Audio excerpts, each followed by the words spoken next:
Well, the Colts have Super Bowl dreams, but unfortunately, there's already concerns about Andrew Luck's health less than a week into training camp. The quarterback is being shut down for at least the next 2 practices due to a calf strain that has bothered him since April.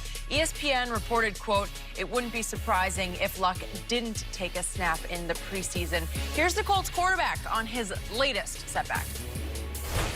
The nature of it is a calf strain, and I say lower leg because I feel pain in my ankle area and calf strain, and I guess I'll get a little specific. I've had images and x-rays and everything, and my Achilles is not at extra risk. There is no tear or swelling in there or anything that's indicated, but so it's a calf strain, and we're on our feet a lot, and I know to be the best quarterback I want to be, to help this team like I want to help them, I can't be.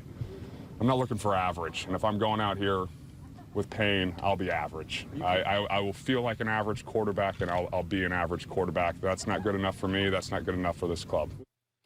Well, Shannon, this guy is your MVP pick, so what do you make of this? I love the professionalism. I just love to hear him talk.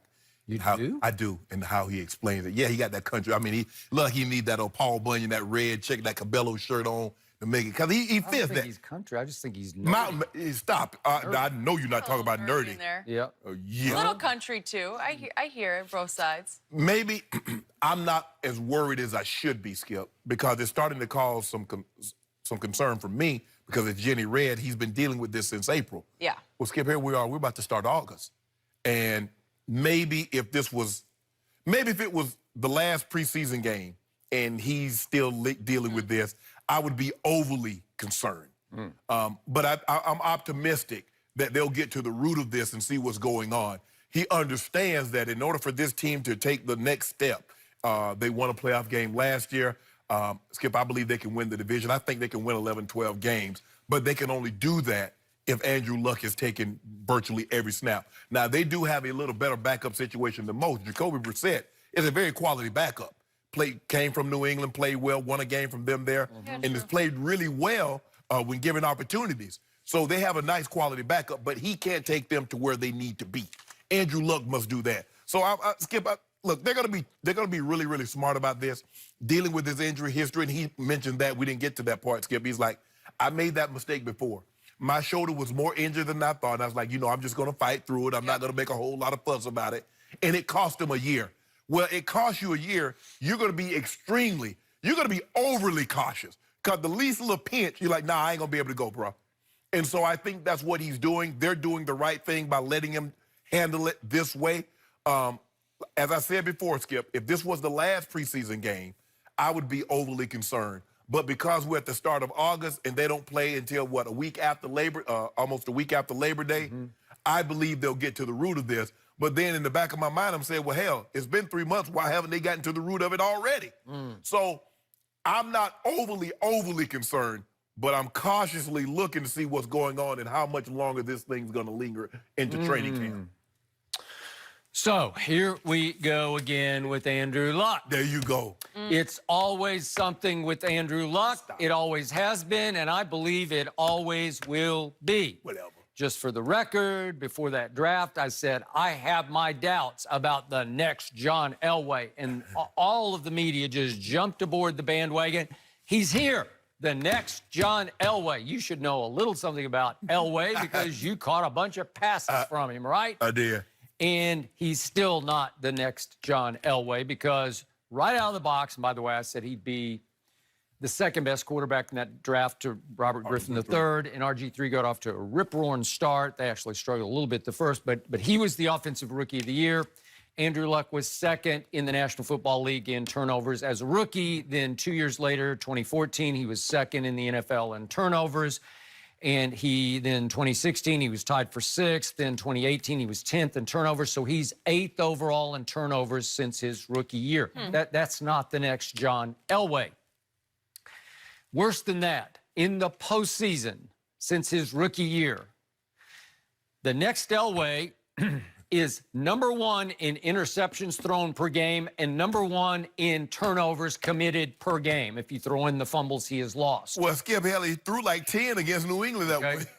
He threw 4. Yeah. And we're talking about the Deflategate game, right? Yes.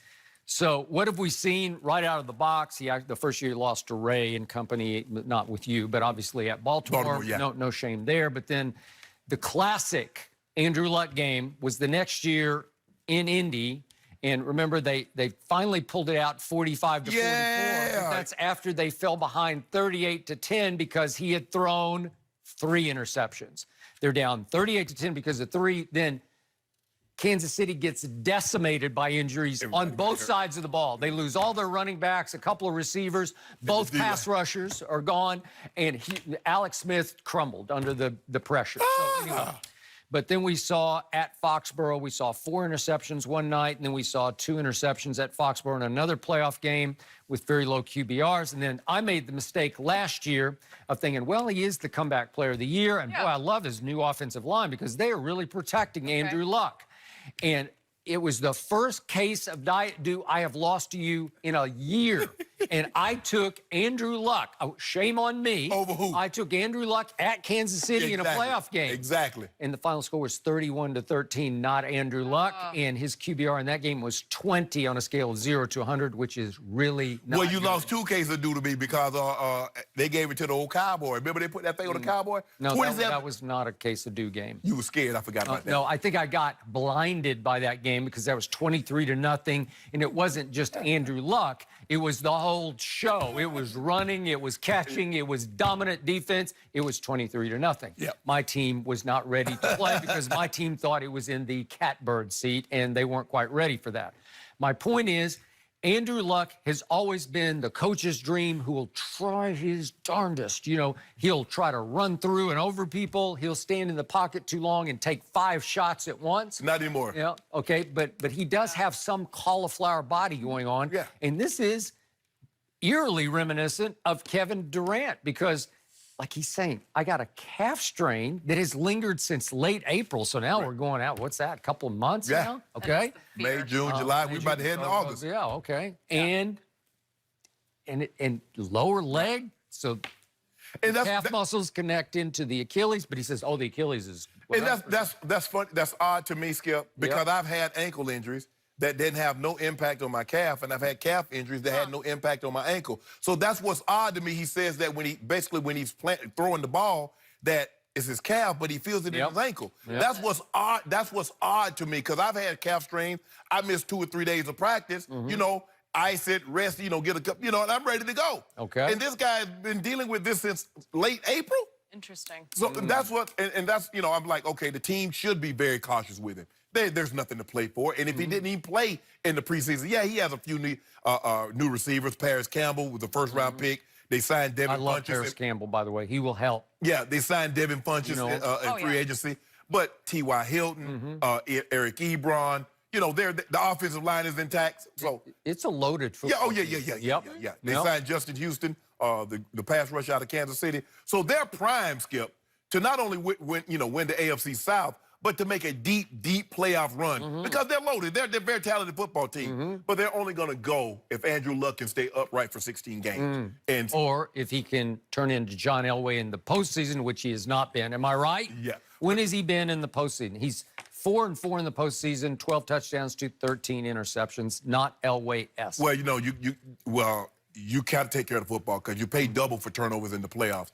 But I think the thing is, Skip, for me, and I've always felt this way, if you limp into the regular season, you limping out of it. It's hard. This is not a sport that you can get healthy on the job because you're playing week after week, and whatever is ailing you, guess what? Somebody's going to hit you on it. Someone's going to land on it. Yep. So I don't know how he's going to get healthier once the season starts. You just hope that he can get to a point that he can manage it and he doesn't do any more damage once the season starts than what's going on right now. But this is not a good sign. I mean, they're saying, well, we're not overly concerned, but you don't want your quarterback, the guy that everything is going to be predicated on, to have any kind of issues heading into the season. Absolutely. So why did I have my doubts about Andrew Luck as in his last year at Stanford? Because I actually watched all the big games. They played Oregon at home fairly early that year, and he stunk it up. They went to USC, and they did win a shootout against a pretty average USC team, but he threw a late pick picked off by Nickel Roby Coleman. Aha! He of Saints infamy, right? Aha! Okay. And then what happened in his final collegiate game in the Fiesta Bowl? Andrew Luck State. lost to Brandon Whedon.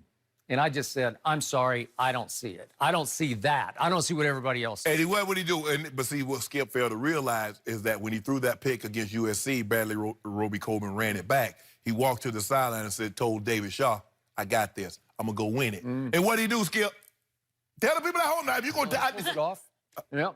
You know what I mean? We got to tell the whole... The full story. Right. I mean, you tell them fair. Cannot throw a late pick six that allows them back into the You game. can if you going to finish it off. Oh, Skip, really? you know how fairy tales go? Fairy tales go what they do, Jen? In the beginning, and then what you got to have? The end. So Skip just want to give you in the beginning, but he didn't want to give you the end. I got to give you the So end. after his third interception against Kansas City in that playoff game at Indy, it's 38-10 Kansas City. I assume he walked to the sideline and said, I got it. I got it. Right? Yeah, you told Chuck Pagano, relax. Really? Are you ready to switch your MVP pick? I give you the option. No. I give you the right. Yep. You're sticking with it?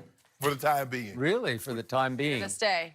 We do have 5.5 weeks we have 5.5 before weeks. the Colts open 5.5 weeks, yeah. against Not, the LA not Chargers. a good sign. No, it's not a 5.5 good sign weeks. because it's been 3.5 months, seems like, and there's no relief. But until the regular season does start, training camps are often